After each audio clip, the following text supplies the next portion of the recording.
Look. He's waiting and I can't get it open because the thing broke off. I don't know what to do now, George. I'm so sorry.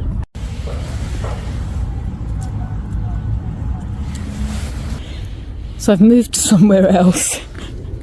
But he doesn't care. He thinks you've got fish on the end of your beak. You have to go and wash your mouth now.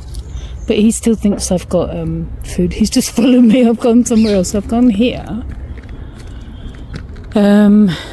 Because that's an amazing view.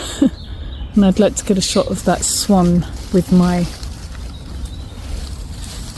Can you hear him? Oh, he's going to go and wash his mouth. What? See? I need to look that up.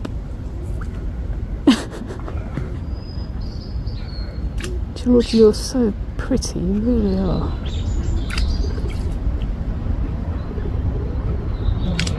Is your mouth tastes messy with fish? I know that feeling.